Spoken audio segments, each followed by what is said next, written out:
নমস্কার। ধ্বনি পরিবর্তনে আমরা আজকে ফার্স্ট ক্লাস করছি, যেটা হচ্ছে আমরা আলোচনা করব স্বরভুক্তি, অপিনিহিতি, বর্ণ বিপর্যয়, স্বরাগম, স্বরলোপ এবং স্বরসঙ্গতি। এই ক্লাসটি আগত এসএলএসটি 3 অর্থাৎ 2027-এ যেটা হতে চলেছে সেখানে, এবং প্রাইমারি টেট স্কুলের ক্ষেত্রে তো অবশ্যই, উচ্চ মাধ্যমিকের থার্ড সেমিস্টার ক্ষেত্রে এটা খুবই গুরুত্বপূর্ণ একটা ক্লাস। আর স্কুলের যে ছোট ক্লাসের ক্ষেত্রে সেটাও গুরুত্বপূর্ণ, কলেজে অত্যন্ত গুরুত্বপূর্ণ ক্লাসটা। তো আজকে আমরা এতগুলো বিষয় নিয়ে আলোচনা করছি, অর্থাৎ 6টা বিষয় নিয়ে আলোচনা করব। তার মধ্যে আমাদের প্রথম যে ক্লাসটা সেটা হচ্ছে কি স্বরভুক্তি। স্বরভুক্তি কাকে বলা হয়, এই ট্রিক্সের মাধ্যমে তোমরা খুব ভালো করে শিখে যাও। যুক্ত ব্যঞ্জনের সরলীকরণ, অর্থাৎ ব্যঞ্জনগুলোকে যখন কি করে দেওয়া হবে, যুক্তগুলোকে যখন সরল করে দেওয়া হবে তখন সেটা হবে কি স্বরভুক্তি। অর্থাৎ এখানে 3টা জিনিস থাকে, একটা মূল শব্দ, আর এই যে এটাকে ধাতু চিহ্ন অর্থাৎ পরিবর্তিত চিহ্ন, আর একটা হচ্ছে পরিবর্তিত শব্দ। যেমন উদাহরণ যদি নেওয়া যায়, এখানে একটা উদাহরণ নেওয়া যাক, ভক্তি। ভক্তি থেকে কি হবে ভকতি, ভ ক ত রয়সী, ভ ক তয়রসী, ভক্তি। ভক্তি থেকে ভকতি। দেখো এখানে কয় তয় আছে, এটাকে যুক্ত ছিল, এটা কি করে দিলাম আমরা সরল করে দিলাম। যদি এখানে রত্ন ধরা হয়, রত্ন, তাহলে রত্ন থেকে কি হবে রতন, আর যত্ন থেকে তো কি হবে, তাহলে যত্ন থেকে যতন। তাহলে এই যে যুক্ত ব্যঞ্জনগুলো যেগুলো সরল করে দেওয়া হলো, এই জন্য এটা হয়ে গেল কি স্বরভুক্তি।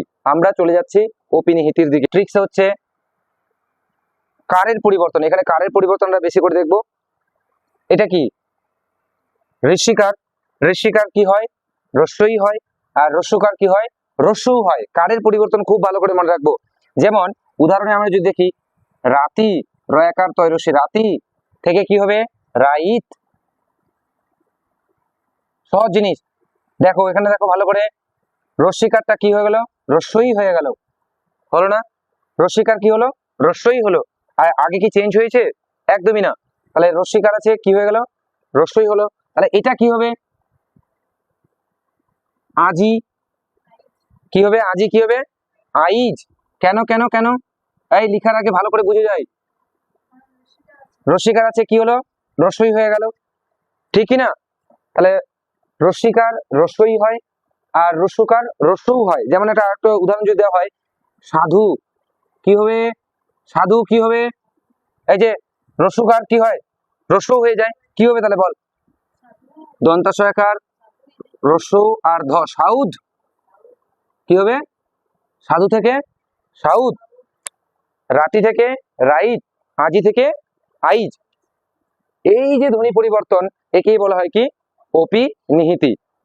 আচ্ছা, 3 নম্বরে আমরা যেটা করছি ধ্বনি পরিবর্তনে, সেটা হচ্ছে কি বর্ণ বিপর্যয়। বর্ণ বিপর্যয়ের ট্রিক্সটা কি, এ এর জায়গায় কি হয় বি হয়, আর বি এর জায়গায় এ হবে। অর্থাৎ এটাকে কি বলা হয় ইংরেজিতে পজিশন ইন্টারচেঞ্জ বা স্থান পরিবর্তন।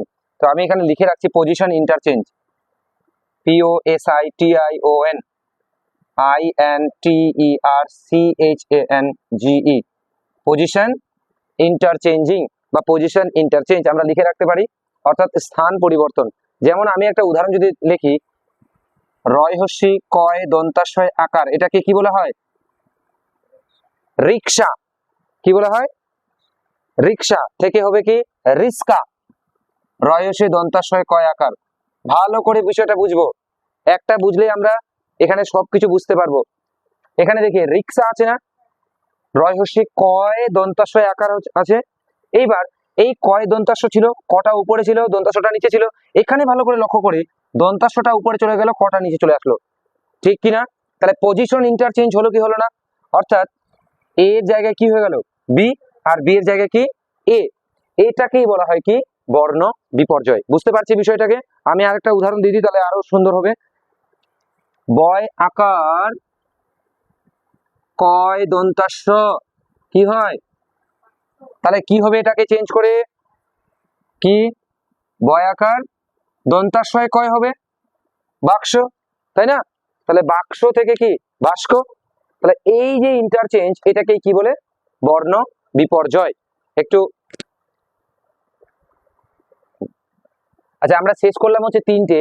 একটা হচ্ছে কি স্বরভুক্তি, যারা এখানে ক্লাস করছে তারা তো বলবেই, আর যারা অনলাইনে ক্লাস করছে মানে ক্যামেরার পিছনে দেখছে, তারা যেন ভালো করে এগুলোকে করে। অর্থাৎ খুবই গুরুত্বপূর্ণ আমাদের আগত পরীক্ষাগুলোর জন্য। আর সামনে পঞ্চায়েতের পরীক্ষা আছে, সেখানেও কিন্তু দিতে পারে, খুব ইম্পর্টেন্ট। স্বরভক্তি অবশ্যই দিতে পারবো, মাধ্যমিকের জন্য গুরুত্বপূর্ণ। হ্যাঁ অবশ্যই দিতে পারবো, হ্যাঁ কিন্তু 18 বছর লাগবে। আচ্ছা এখানে দেখি স্বরভক্তি কি বলা হলো, স্বরভক্তির নিয়মটা কি একবার রিপিট। স্বরভক্তির নিয়ম কি কি? যুক্ত ব্যঞ্জন গুলো কি হয়, সরল হয়ে যায়।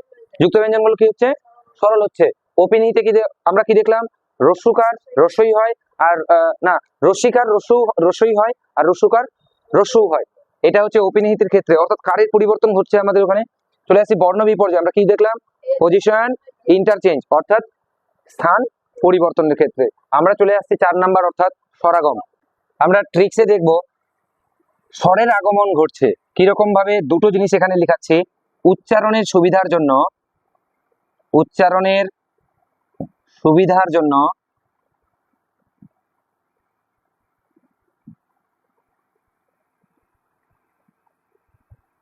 স্বরের আগমন। 2 নাম্বার, প্রথমে স্বরের আগমন ঘটে, প্রথমে স্বরের আগম, প্রথমে স্বরের আগমন ঘটে। একটা উদাহরণ নিলেই আমরা পরিষ্কার ভাবে বুঝতে পারবো বিষয়টা। যেমন স্কুল, স্কুল থেকে কি স্কুল, স্কুল থেকে স্কুল। এই যে এখানে কি হলো, কেউ স্কুল বলে কেউ স্কুল বলে না। তো এই যে কি ঘটলো এখানে, স্বরের আগমন ঘটলো কি ঘটলো না, কে আসলো এখানে, রস্যই আসলো, রস্যই আসলো কিনা। এই যে প্রথমে যে আগমনটা ঘটলো, সেই জন্য এটাকে কি বলা হয়, স্বরাগম। কারণ এখানে আমি একটা মানে পার্থক্য দেখাবো, সেই পার্থক্যটা একটু পরে আসছি। আরেকটা যদি বলা হয় স্পর্ধা, দন্তস্বয় পয় ধয়রে পাখা, স্পর্ধা কি হবে, আস্পর্ধা বলে না, আস্পর্ধা। আচ্ছা এগুলো এইরকম ভাবে উচ্চারণ হয় কেন, কারণ এটা হচ্ছে আঞ্চলিক ভেদে এটা এইভাবে উচ্চারিত হয়। কলকাতার ভাষা আর আমাদের উত্তরবঙ্গের ভাষা একই ভাষা? কোনোদিনও না, একই ভাষা। কলকাতার ভাষা কি রাঢ়ী ভাষা, রাঢ়ী উপভাষা, আর আমাদের কি উত্তরবঙ্গের ভাষার নাম কি কামরূপী ভাষা। তাহলে কামরূপী ভাষা, অর্থাৎ দুটোর মধ্যে পার্থক্যগত কারণের জন্য এই উচ্চারণগুলো কি হয়, আলাদা হয়ে যায়। এই জন্য এতগুলো ধ্বনি পরিবর্তন আছে। তো আমরা এখানে স্বরাগমকে তাহলে কি দেখলাম, উচ্চারণের সুবিধার জন্য স্বরের আগমন ঘটছে, এখানে আগমন ঘটছে। এবং যেটা প্রথমে আগমন ঘটছে, প্রথমে আগমন ঘটলো না, যেমন স্পর্ধা ছিল, এখানে কি হয়ে গেল, আস্পর্ধা। প্রথমে আগমন ঘটলো কি ঘটলো না, এই যে প্রথমে আগমন এবং উচ্চারণের সুবিধার জন্য যে আগমন, সেই জন্য এটাকে বলা হয় কি স্বরাগম। আচ্ছা আমরা এরপর যেটা আছে সেটা হচ্ছে স্বরলোপ। বোঝা যাচ্ছে স্বরটা লোপ পাচ্ছে, অর্থাৎ বিলুপ্ত হচ্ছে। আর আগেরটা কি ছিল, স্বরাগম, স্বরটা কি করছিল, আগম অর্থাৎ চলে আসছিল, এখানে লোপ পাবে। একটা উদাহরণ নিলে বুঝতে পারবো, আগের উদাহরণগুলো নিলেই আমরা পরিষ্কার হবে। যেমন স্কুল ছিল, স্কুল ছিল, এটাকে যদি লোপ পায় তাহলে কি হলো, স্কুল হলো। এই যে স্বরটা লোপ পেয়ে গেল, এই যে এখানে কি ছিল, এই জায়গায় কি ছিল, রস্যই ছিল না, রস্যই ছিল, এখানে কি রস্যই আসলো না, এই যে লোপ পেলো, এই জন্য এটাকে কি বলা হয়, স্বরলোপ। অর্থাৎ স্বর যখন চলে আসবে তখন সেটা হয়ে যাবে কি স্বরাগম, আর স্বর যখন লোপ পাবে তখন সেটা হয়ে যাবে কি স্বরলোপ। মাথায় ঢুকলো বিষয়। যেমন আরেকটা যদি এর আগে যেটা নিয়েছিলাম আমরা, আস্পর্ধা, যেটা ছিল আস্পর্ধা, আস্পর্ধা যদি আমরা চেঞ্জ করি তাহলে কি হবে, স্পর্ধা। এই যে আ ছিল, এখানে আ ছিল, ভালো করে লক্ষ্য করি, এখানে কি ছিল, কি ছিল, এখানে আ ছিল, আটা কি এখানে আছে, আর আছে, আছে এখানে, তাহলে এটা কি হয়ে গেল, এখানে লোপ পেলো না, এই জন্য এটা হয়ে গেল কি স্বরলোপ। মাথায় ঢুকলো বিষয়, সবার মাথায় ঢুকেছে। এই যে আমাদের স্বরসংগতি লাস্ট যে পার্ট 1 এর যে স্বরসংগতিটা 6 নম্বর পার্টটা খুবই গুরুত্বপূর্ণ, পরীক্ষার জন্য মোস্ট ইম্পর্টেন্ট। আর এখানে স্বরসংগতি হচ্ছে আমাদের 3 প্রকার। তো এটা আমরা পরে আসছি, আমি উদাহরণ দিলেই বুঝতে পারবো। ট্রিক্সে কি দেখা হয়েছে, কারের পরিবর্তন হয়। যেমন কারগুলো কি কি, আকার, রস্যিকার, দীর্ঘিকার, রস্যুকার, দীর্ঘৌকার, ওকার। এই যে কারগুলো আছে বাংলায়, সবগুলোকে আমরা পরিবর্তন দেখব। তো প্রথম উদাহরণে দেখি আমরা, দয়েকার তালবস্যই দীর্ঘী, দেশি আছে। তারপরে আমি আরেকটা উদাহরণ দিচ্ছি, বিলাতি, বয়হস্যি লয়াকার তয় দীর্ঘী, বিলাতি। তারপরে হচ্ছে পূজা, দেশি থেকে দিশি, দয়হস্যি তালবস্যই দীর্ঘী, দিশি। বিলাতি থেকে বিলিতি, বয়হস্যি লয়রস্যি তয় দীর্ঘী, বিলিতি। তারপরে হচ্ছে আমাদের পূজা থেকে পুজো। ভালো করে বুঝি সবাই। এই যে দেখো, ভালো করে দেখো, এখানে কি আছে, একার আছে না, একার আছে না, এই একারটা চেঞ্জ হয়ে কি হলো, রসিকার হলো। কারের পরিবর্তন হলো কি হলো না? আচ্ছা, এখানে আমরা লয় আকার ছিল, কি হয়ে গেল, রসিকার হয়ে গেল। এখানে পূজা আকার ছিল, কি হয়ে গেল, ওকার হয়ে গেল। এই যে কারের পরিবর্তনগুলো ঘটছে, এই কারের পরিবর্তনের জন্য এটাকে কি বলা হয়, স্বরসঙ্গতি। ভালো করে বুঝবো, যদি প্রথমে কারের পরিবর্তন হয়, এখানে ভালো করে দেখি, দুটো দেশি আছে, দয় একার চেঞ্জ হয়েছে, দয় একার চেঞ্জ হয়ে কি হলো, দয় রস্যি হলো। তাহলে প্রথমে কারের পরিবর্তন হলো না, এই প্রথমে কারের পরিবর্তন হলো বলেই এটাকে বলা হয় প্রগত স্বরসঙ্গতি বা আদি স্বরসঙ্গতি। আমি পরে আসছি একটু। তাহলে প্রথমে যদি স্বরের পরিবর্তন হয়, তাহলে তাকে কি বলা হয়, প্রগত বা প্রথম স্বরসঙ্গতি। ক্লিয়ার? নেক্সট, এখানে কি হয়েছে, যে তিনটার মধ্যে কে চেঞ্জ হয়েছে, এখানে কোন কারের পরিবর্তন হয়েছে, মধ্যেখানে, এই জন্য এটাকে বলা হয় মধ্যগত স্বরসঙ্গতি। বোঝা গেছে? আর এখানে কি হয়েছে, শেষে হয়েছে, এই জন্য এটাকে বলা হয় অন্তিম বা শেষ স্বরসঙ্গতি। তাহলে স্বরসঙ্গতি কয় প্রকার? স্বরসঙ্গতি কয় প্রকার? 3 প্রকার। কি কি? প্রগত বা আদি স্বরসঙ্গতি বা প্রথম স্বরসঙ্গতি, তারপরে কি মধ্য বা মধ্যগত স্বরসঙ্গতি, আর কি আরেকটা কি অন্ত বা পরাগত বা শেষ স্বরসঙ্গতি। ক্লিয়ার? আমরা এখানে ছোট্ট করে লিখে রাখবো। তাহলে স্বরসঙ্গতি কয় প্রকার?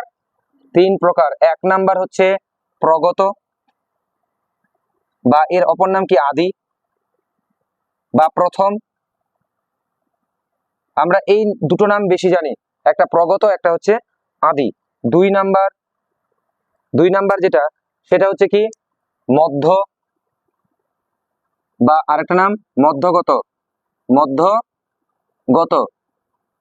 আর 3 নাম্বার হচ্ছে আমাদের কি অন্তিম, বা আরেকটা হচ্ছে শেষ। অন্তিম বা শেষ, বা এর অন্য নাম হচ্ছে, পরাগত।